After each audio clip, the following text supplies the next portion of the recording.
Nous avons vu dans la séance précédente que les transformations de phase sont réversibles, qui sont en fonction des paramètres d'état et que ces variations ne dépendent que de l'état initial et de l'état final.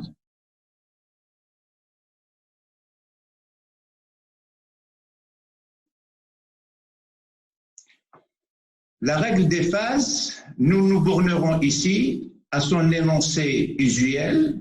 C'est une loi thermodynamique, mais on va l'utiliser pour lire l'évolution d'un système ou d'une phase au sein du diagramme des phases. Alors, V égale à C plus 2 moins phi. V, c'est la variance ou le degré de liberté. C, ça veut dire quoi? Le degré de liberté ou bien la variante, c'est le nombre de paramètres que l'on peut faire varier librement sans modifier le nombre de phases du système. Et on verra ça sur des exemples concrets.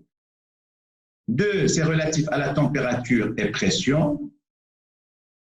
Et phi, c'est le nombre de phases coexistantes. Alors, nous allons prendre comme exemple la stabilité des polymorphes de quartz en fonction de la température et de la pression. C'est-à-dire que le système, ici, n'est composé que d'un seul élément, qui est l'élément SiO2, sous différentes structures par rapport à la pression et à la température. C'est-à-dire qu'à haute pression et basse température, la forme de la silice, c'est la cohésite. À large température, à large intervalle de température et pression, c'est les deux formes du quartz, quartz alpha et quartz bêta pour des températures plus importantes. Alors, le domaine de la cristobalite et celui de la tridymite, qui sont des formes de silice, sont cantonnés dans un espace réduit à haute température particulièrement et basse pression. Et puis, on passe du solide à l'état liquide, silice solide, silice liquide, par une limite de champ qui est le liquidus. Ça, c'est un système à SiO2 qui est sans eau. Maintenant, si je m'intéresse à un système SiO2 avec eau, eh bien déjà, on constate qu'on a une réduction des champs de stabilité de la phase quartz au détriment de la phase liquide. Autrement dit, il y a davantage du liquide que l'on a auparavant.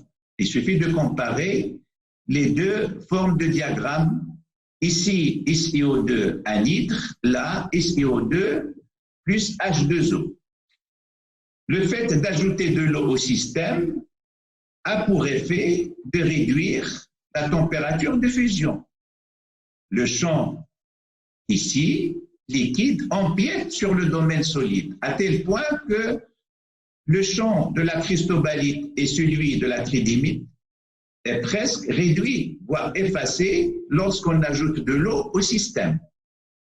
Ça veut dire quoi? Ça veut dire que pour avoir de la silice à l'état liquide, eh bien, je n'ai pas besoin d'aller à 1713 degrés pour avoir de la silice liquide. Je peux, par exemple, à faible pression et de température très réduite, jusqu'à 800, par exemple 73 ici en l'occurrence, aboutir à de la silice liquide. Donc, premier corollaire à retenir, c'est l'adjonction de l'eau au système a pour effet de réduire la température de fusion, et ça, c'est une loi pétrologique. Maintenant, pour revenir à la variance, eh bien, la définition, qu'est-ce qu'on a dit? On a dit que la variance, c'est le degré de liberté, c'est le nombre de paramètres que l'on peut faire varier librement sans modifier le nombre de phases du système. Prenons le point A, c'est-à-dire le quartz bêta. Pour pouvoir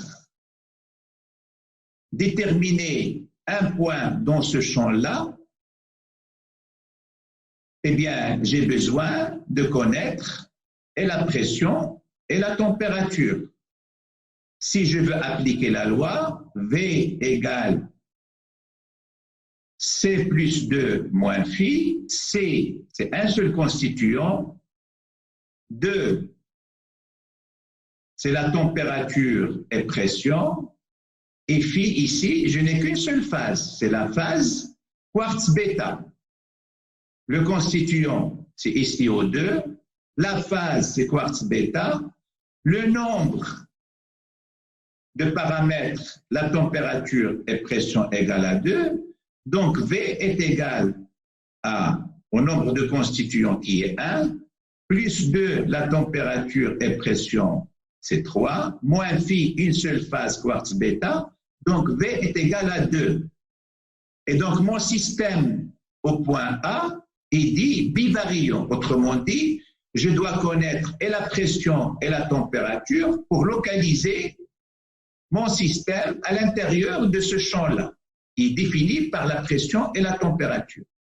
Alors, bien entendu, ici, c'est le champ, tout ça, c'est le champ de stabilité du quartz bêta, séparé par une limite de champ du quartz alpha. Les droites ici, ce sont des limites de champ qui séparent deux formes de stabilité de la silice. Alors maintenant, si je m'intéresse au système au niveau du point B, c'est-à-dire ici, au point B, c'est une limite de stabilité, c'est-à-dire qu'on a autant de transformations de quartz alpha en quartz bêta que de quartz bêta en quartz alpha. Et à ce niveau-là, le nombre de phases est égal à 2G, le quartz alpha et le quartz bêta. Donc, je vais appliquer la règle V est égal à C plus 2 moins phi. Ici, le nombre de constituants, c'est toujours SiO2, un seul constituant. Le nombre de phases, ici, c'est 2. Et le nombre de paramètres, c'est 2, pression et température. Donc, à ce moment-là, V est égal à 1. Ça veut dire quoi? Le système est dit univariant ou bien monovariant. Ça veut dire quoi? Ça veut dire que je peux très bien me contenter de la température pour définir la pression. Si j'ai la température et j'ai la localisation du point ici, il me reste à faire une extrapolation sur l'axe de pression pour déterminer la pression. De la même manière, si je connais la pression, l'intersection de l'axe pression avec la limite du champ à ce niveau-là me permettra de définir par projection sur l'axe des abscisses la température. Donc, je n'ai pas besoin de connaître les deux paramètres en même temps. Il suffit soit la température, soit la pression. Maintenant, le point triple, le point C est un point triple. Il est au point de concours de 3 champs, le quartz bêta, la cristobalite et le champ liquide de la silice. Alors, à ce moment-là, je vais appliquer ma règle, V est égal à C plus 2 moins phi, C toujours un seul constituant qui est SiO2, le nombre de, c'est la température et pression, le nombre de phases, ici j'ai 3 phases. Le point C il est le point de la jonction de 3 champs. Le champ de la cristobalite, le champ du quartz bêta et le champ liquide. Donc phi est égal à 3. À ce moment-là, V sera égal à 0. V égale 0. Ça veut dire que le système, ou bien le système est invariant. C'est-à-dire qu'il est fixe. C'est lui qui fixe la température et la pression. En connaissant C, je peux déterminer et la température et la pression. Le système est dit invariant. Invariant.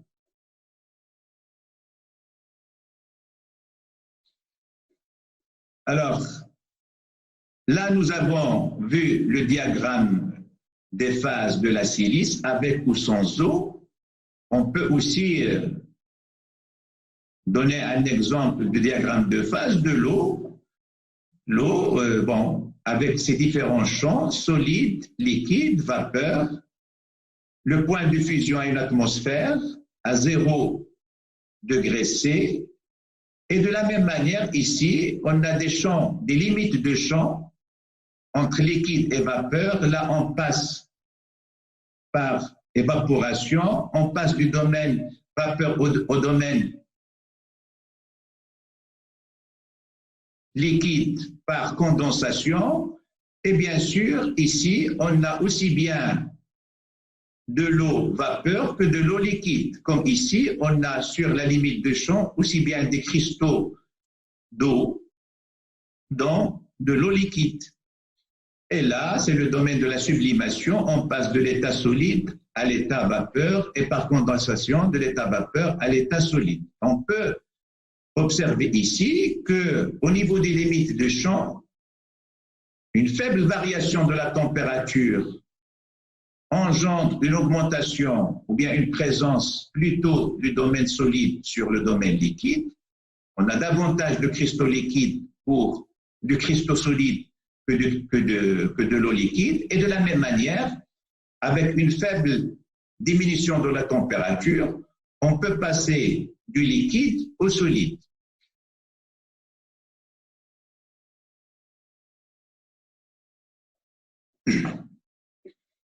Donc, nous avons vu le diagramme de phase de l'eau, nous avons vu le diagramme de phase de la silice, qui est le composant essentiel de la croûte et du manteau, comme nous l'avons déjà signalé. Là, on va aussi voir un autre type de diagramme de phase, où cette fois-ci, on est devant une réaction, disons, métamorphique, avec passage de la muscovite, transformation de la muscovite en une paragénèse à feldspath potassique, corindon et eau. La limite des deux champs est une limite courbe. Pourquoi? Parce que le système implique de l'eau. Et rappelez-vous ce qu'on avait vu tout à l'heure,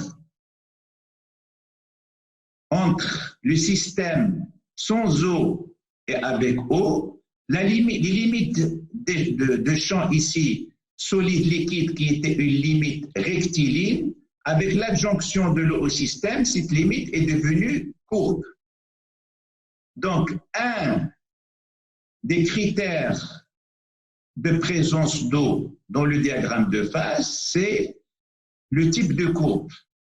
Si vous avez une limite qui est courbe, ça veut dire que il y a de l'eau dans le système.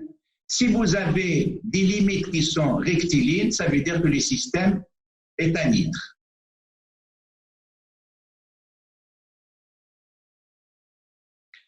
Alors, comme ici, vous avez de l'eau, eh bien, la limite entre le champ muscovite et celui de la paragénèse à orthose alumine eau est une limite courbe. Mais maintenant, lorsqu'on essaie d'examiner cette limite-là, on s'aperçoit qu'elle présente deux courbures, c'est-à-dire qu'on peut subdiviser en deux tronçons ou bien en deux arcs. Alors, un premier arc à faible pente, et puis la pente se redresse vers les hautes pressions. Alors, essayons un peu de comprendre pourquoi on a cette configuration de courbe. Et pour cela, on va revenir à l'enthalpie libre de Gibbs, c'est-à-dire on va revenir à la formulation thermodynamique des diagrammes de phase. Alors, prenons le premier système, muscovite. On va appliquer la loi, G1 est égal à U1, je peux remplacer 1 par muscovite. V1 moins P est moins S1T. 2, c'est relatif au système à FK corindon O. G2 égale U2 plus V2P moins S2T. En dérivant, DG1 V sera égal à V1 dP moins S1 dt. DG2 à V égale V2 dP moins S2 dt. Alors, au niveau de l'équation d'équilibre, c'est-à-dire qu'au niveau de la limite des deux champs, eh bien, DG1 est égal à DG2, puisque nous avons un état d'équilibre. Il y a autant de muscovites qui se transforment en orthose corindon O que d'orthose corindon O se transforme en muscovite. Donc, on peut écrire l'équation sous cette forme-là. V1 dP moins S1 dt égale à V2 dP moins S2 dt. Donc, ramenons les deux volumes par rapport à dP, S1 moins S2 dt, on va se retrouver avec cette équation-là où on a delta S sur delta V est égal à dP sur dt. Mais regardons ce qui se passe. dP, dt, ce sont les limites, enfin ce sont les coordonnées du diagramme. Ça veut dire quoi? Ça veut dire que delta S sur delta V, c'est le coefficient directeur de la courbe à différentes zones. Si je sectionne ma courbe à ce niveau-là, eh bien j'aurai un coefficient directeur ou bien une pente qui est faible. Au-delà, avec la pression, eh bien, ma courbe se réduit à une ligne de pente très redressée. Alors, si la pente est faible, ça veut dire que ce rapport-là est faible. Et pour que ça soit faible, il faut que dV soit important. Ça veut dire que l'essentiel de l'énergie mécanique ici, qui va traduire cet échange-là, est une variation de volume, c'est-à-dire passage d'eau de la muscovite vers le deuxième champ. Et c'est la raison pour laquelle le champ de l'orthose, du corindon et de l'eau domine par rapport au champ de la muscovite. Avec l'augmentation de la pression, eh bien, l'échange a du mal, l'échange d'eau et la transformation a du mal à se faire. À ce moment-là, delta S sur delta V est petit et donc le rapport est grand. Donc, avec cette loi, on peut comprendre pourquoi vous avez ces espèces de virgations de champs à basse pression et à haute pression.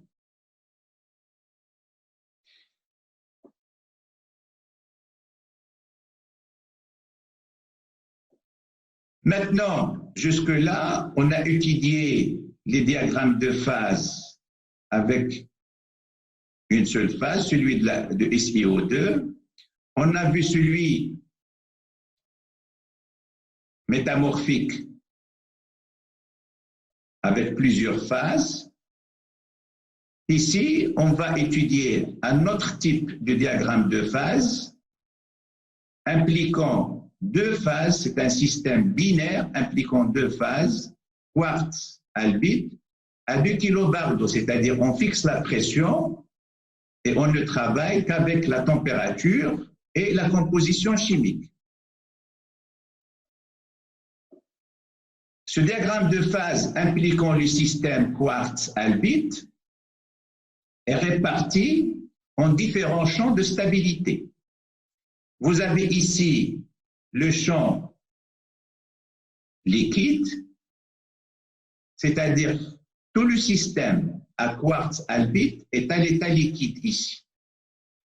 Ici, vous avez du liquide plus quartz, c'est-à-dire que dans ce domaine-là, on peut avoir des cristaux de quartz qui baignent dans le liquide.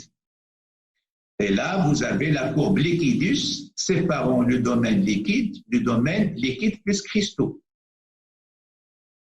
De la même manière qu'ici, vous avez un liquidus qui sépare le domaine liquide du domaine liquide plus albite.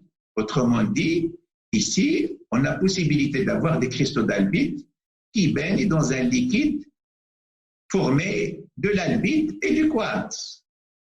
Et les deux liquidus concourent ici vers un point qu'on appelle l'eutectique. Le point eutectique, c'est le point le plus bas thermiquement du système. Alors, et au-delà, ici, c'est un domaine carrément solide, et de ce fait, la limite que vous avez ici est un solidus, parce que ça sépare un domaine solide d'un domaine liquide plus cristaux, de la même manière qu'ici. Maintenant, comment utiliser ce diagramme?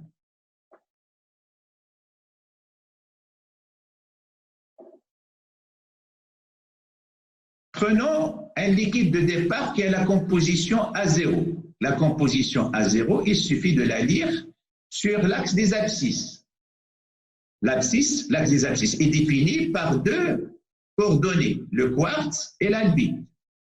Chaque pôle est à 100%, c'est-à-dire en commençant d'ici, je passe de 0 à 100% de quartz, et là je passe de 0 à 100% d'albite, c'est-à-dire que les compositions ici sont complémentaires.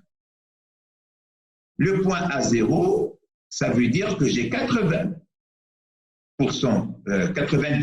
de quartz pour 10% d'albite. Hein? 90% de quartz pour 10% d'albite. Maintenant, en baissant la température, eh bien, lorsqu'on arrive sur le liquidus, dès qu'on touche le liquidus, il y a des cristaux qui commencent à se former. Comme on est du côté du quartz, donc ce sont des cristaux de quartz qui vont commencer à se former. Bien. Alors, et l'évolution va se faire sur le liquidus. Tout se passe sur le liquidus. On va dévaler la pente liquidus. Alors, en dévalant la pente liquidus, la température baisse. Et quand la température baisse, bien sûr, il y a des cristaux qui vont commencer à se former parce que le refroidissement va entraîner la cristallisation. Bien. Alors, en supposant que le refroidissement a atteint cette température-là, on passe de T1 à la température T2.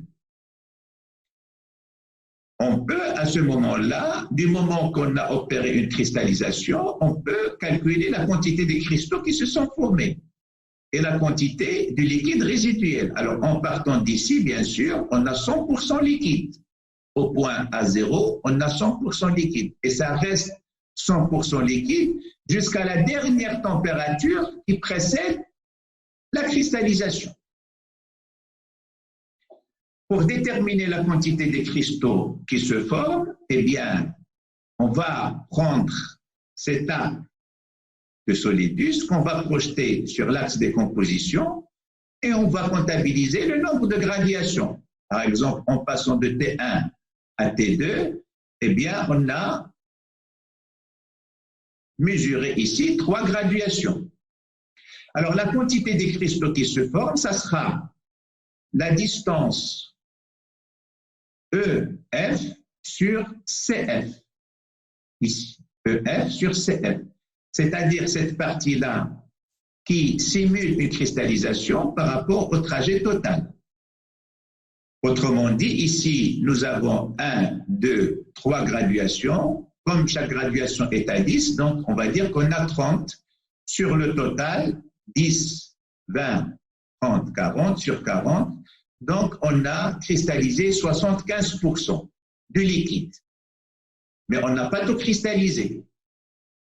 La quantité du liquide résiduel, c'est 10, c'est ce qui reste, sur le total sur 40. Donc, 10 sur 40. Donc, il va nous rester 25% du liquide résiduel. Autrement dit, à partir d'un liquide de composition A0 qui a commencé à cristalliser à la température T1 pour s'arrêter à la température T2, la quantité des cristaux qui se forment, c'est la distance ou bien la mesure algébrique EF sur CF. Alors que la quantité du liquide résiduel, c'est CE sur CF.